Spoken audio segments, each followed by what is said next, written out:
Swastiastu. Om Swastiastu. Salam. Shalom. Assalamualaikum warahmatullahi wabarakatuh.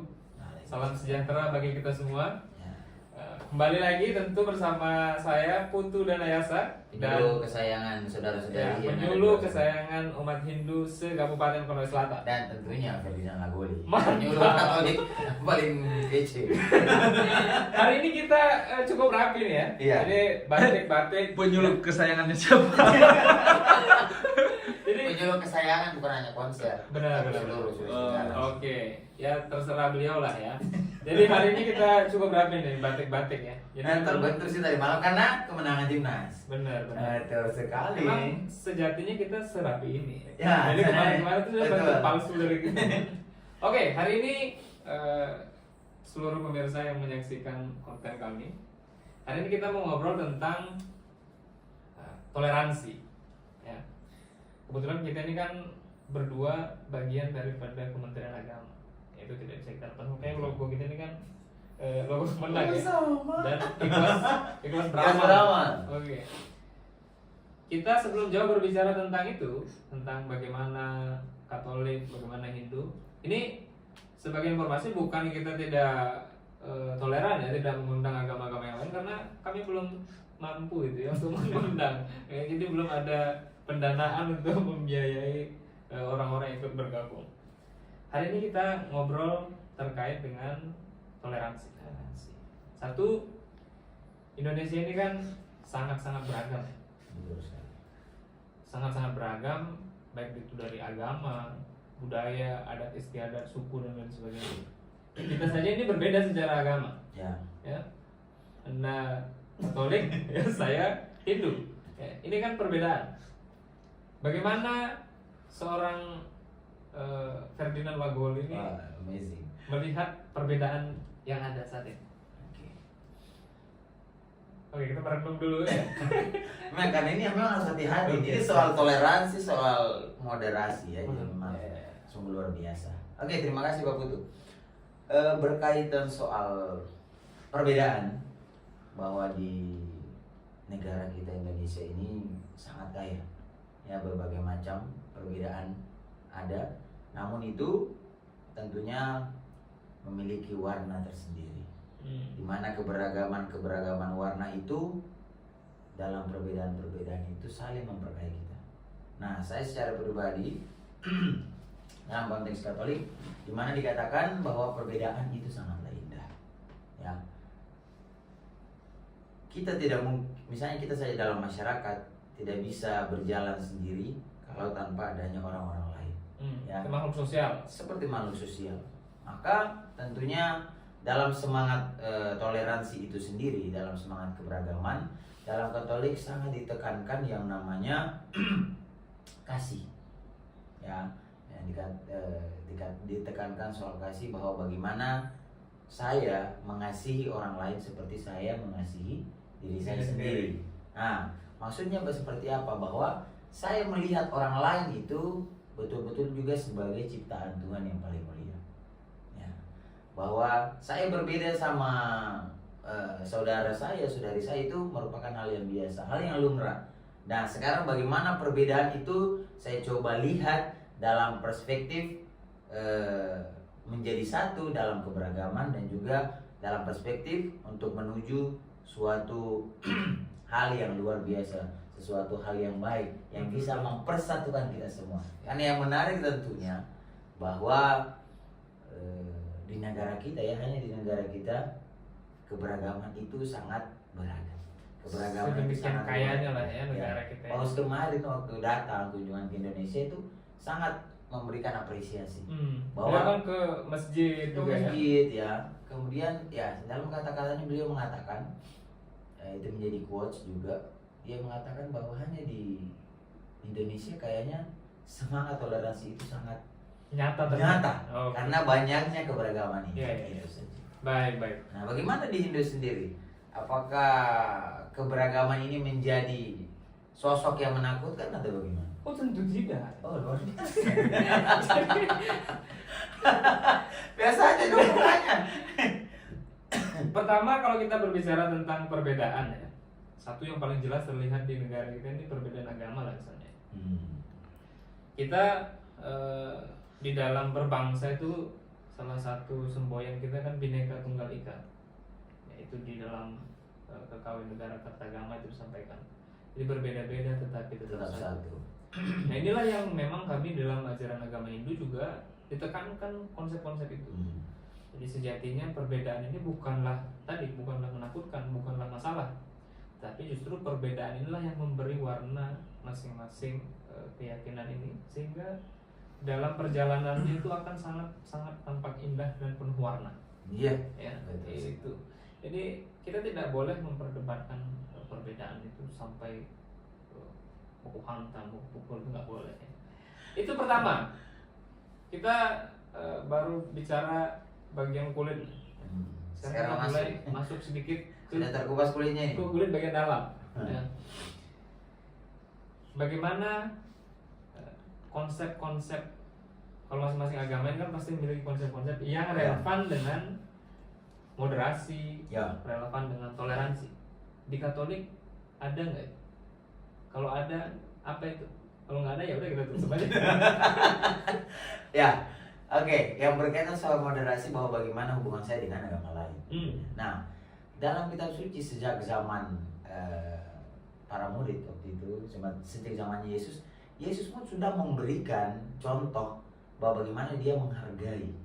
Ya, Yesus dalam kitab suci dikatakan bahwa dia pun bergaul sama orang-orang di luar dari keyakinannya, atau di luar dari mereka yang mungkin kurang percaya sama ajaran Yesus.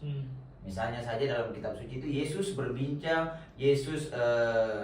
berbicara akrab, menegur perempuan Samaria yang kebetulan lagi di sumur menimba air. Dan di situ Yesus meminta air, dan dengan dengan rendah hati juga dan dengan sukarela wanita itu memberikan. Ya, di sini mau memberikan pengajaran kepada kami khususnya bahwa sang tokoh besar itu sendiri sudah memberikan contoh yang luar biasa bahwa keberagaman itu sangatlah indah. Dan sekarang bagaimana keberagaman itu dalam situasi yang sekarang itu senantiasa diwujud nyatakan, karena apalagi kita di negara Indonesia ini betul-betul luar biasa dengan segala macam keberagaman. Ya, salah sedikit, ya kan ini kan hal yang sensitif. Ya, benar-benar. Maka memang harus betul-betul hati-hati. Dan bagaimana kembali lagi soal pengajaran-pengajaran itu yang selalu ditekankan, supaya dari sejak dini, dari bahkan dari TK, SD sampai dengan lanjut, dan itu tidak akan pernah berhenti ya. Bahwa bagaimana kita menyikapi itu, mulai dari lingkungan keluarga yang paling kecil, kemudian gereja dan juga masyarakat. Bahwa hal yang seperti ini karena saking sensitifnya maka harus hati-hati ya, maka kita harus betul-betul pelihara dengan baik, jaga dengan baik, karena itulah yang membuat kita bisa berkembang dengan semakin maju ke depan. Bukan seperti itu. Luar biasa ya. Ya memang. Dari dulu. Kalau bicara konsep ya, konsep masing-masing agama, saya selalu yakin bahwa semua agama pasti punya konsep-konsep yang relevan dengan wacana moderasi dan toleransi itu. Begitu juga kami di Hindu. Kalau kami di Hindu, kalau saya bercerita ini semua konsep, ya bisa besok pagi baru selesai.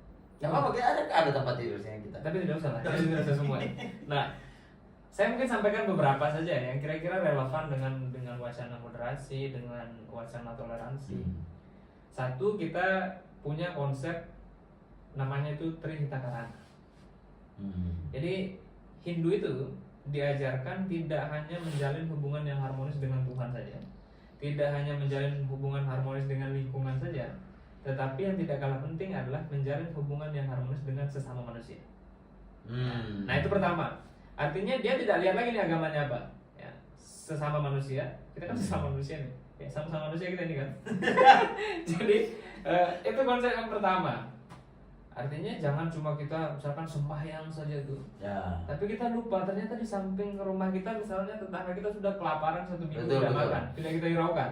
Justru mereka lah yang orang pertama yang akan menolong kita. Nah itu pertama. Kemudian ada juga konsep yang disebut dengan Wasudaiwa Kutumbaka, bahwa kita semua ini adalah satu saudara. Secara lengkap teksnya itu sebenarnya penjelasannya begini, bahwa orang yang memandang orang di luar daripada kelompoknya ini adalah musuh, dan di luar daripada dirinya adalah sahabat ya. Artinya orang yang menganggap misalkan kita berbeda, saya menganggap bahwa Bung Ferdi ini adalah musuh saya. Ya sebenarnya itu orang yang punya pemikiran sempit. Kenapa? Karena kalau orang yang luas pemikirannya, dia akan melihat bahwa seluruh isi alam semesta ini adalah satu saudara. Itu dua konsep. Ya. Ini makanya saya bilang kalau saya satu-satu ini sampai besok pagi nih ya. Itu dua konsep itu saja sudah sangat-sangat relevan ya dengan konsep wacana moderasi itu. Apalagi ya, tadi konsep masalah tatwamasi misalkan. Aku adalah engkau, engkau adalah aku. Tadi konsep kasih itu sama. Inilah yang saya katakan bahwa masing-masing agama ini sebenarnya punya konsep yang kurang lebih sama, mirip-mirip ya. Cuma mungkin namanya berbeda, penyebutannya berbeda, tapi tujuannya sama. Konsep kasih itu di dalam Hindu sejalan dengan konsep tatwamasi. Aku adalah engkau, engkau adalah aku. Kita diajarkan, kita ditekankan untuk memiliki kesadaran, mampu melihat diri kita ini berada pada orang lain. Sehingga kalau kita lihat orang lain itu, otomatis kita akan memperlakukan mereka sama persis dengan memperlakukan diri kita sendiri. Ya, ini kan sama dengan konsep kasih tadi. Jadi masih banyak konsep-konsep Hindu yang menjelaskan tentang itu. Yang jelas, saya yakin semua agama pasti punya konsep. Ya. Nah, berkaitan tadi dengan yang soal apa ya? Keberagaman, kemudian soal melihat makhluk hidup itu sama. Ternyata saya teringat dengan, kalau khususnya kami di Katolik, saya ingat salah satu orang kudus, itu Fransiskus Assisi, di mana dalam pengajarannya itu dia melihat semua makhluk itu sebagai saudara. Ya, hampir sama sebenarnya ya. Benar-benar. Ya makanya ada satu kongregasi namanya di Indonesia, di dunia itu dia kongregasi Xaverian. Ya, di mana orang-orangnya itu diajak untuk itu melihat semua makhluk hidup, bukan hanya manusia tapi semuanya, hewan, mau tumbuhan, matahari, apa segala macam saudara. Jadi mereka panggil itu saudara matahari, saudara tumbuhan, saudara hewan, apalagi yang sesama saudara. Selain tadi bahwa itu soal konsepnya kalau kami kasih, dan satu lagi yang tadi saya lupa, salah satu konsep dokumen dalam gereja itu ada Dignitatis Humanae. Itu salah satu dokumen gereja di mana soal Dignitatis Humanae itu menekankan soal keberagaman, di mana gereja juga sangat menekankan penghormatan kepada keberagaman, bagaimana orang mau meluk agamanya masing-masing. Dan kami sebagai Katolik menghargai itu. Oke, ini kan ya jelas ini, makanya pentingnya kita diskusi. Ternyata luar biasa. Ada kemiripan-kemiripan ya. Oke, itu kalau kita bicara secara tekstual. Ya. Di dalam kita masing-masing agama ini kan pasti mengajarkan tentang bagaimana yang baik-baik. Tetapi kondisinya di lapangan secara faktual kita lihat masih saja ada orang-orang yang intoleran, orang-orang yang apalagi yang sensitif. Ya, apalagi masalah ini kan masalah sensitif. Agama ya, masalah pasti sangat-sangat rawan untuk terjadi konflik. Ya. Kira-kira nih pesan apa yang bisa disampaikan khususnya ke umat Katolik lah. Nanti kalau umat saya biar saya sampaikan. Ya. Ini bahaya kalau saudara sampaikan ke umat saya nanti bergeser. Terima kasih banyak. Ya, sungguh luar biasa bahwa keberagaman itu indah, perbedaan itu indah, dan yang jelas selalu pasti saja ada tantangan. Ya, maka bagi saudara-saudara saya, umat saya secara khusus yang Katolik, ingat, perbedaan itu indah, jangan melihat itu sebagai sebuah hambatan. Kita dalam keberagaman ini menekankan suatu sikap toleransi. Toleransi berarti bukan mengabaikan iman kita yang Katolik atau apa segala macam, tetapi tentunya kita diajak untuk semakin menghargai. Menghargai pemeluk lain, menghargai orang-orang lain dengan kepercayaannya.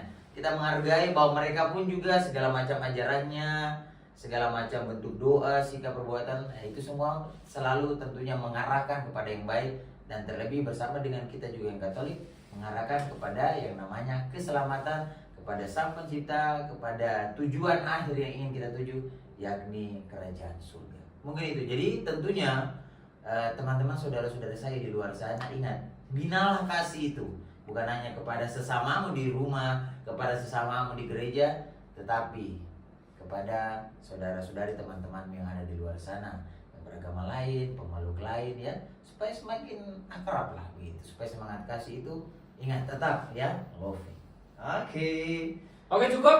Umat Hindu ya, kepada seluruh umat selamatku Mas Indo. Jadi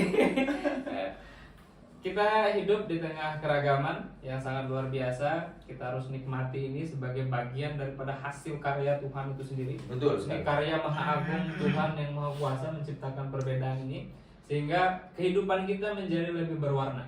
Betul. Catatan penting, tidak boleh kita menyalahkan atau memposisikan diri kita berada pada posisi yang paling benar dan keyakinan orang lain pada posisi yang paling salah. Salah.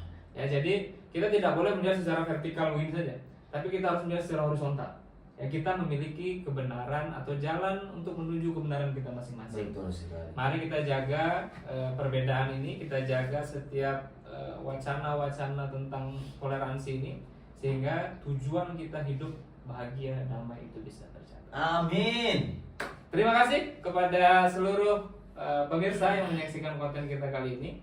Kita akan kembali dengan berbagai konten-konten menarik di pertemuan. Betul sekali. Baik. Jangan lupa kita tuh yang salah moderasi dong. Mantap. Ini sebagai salah satu bentuk toleransi Oke, kita. kan? oke.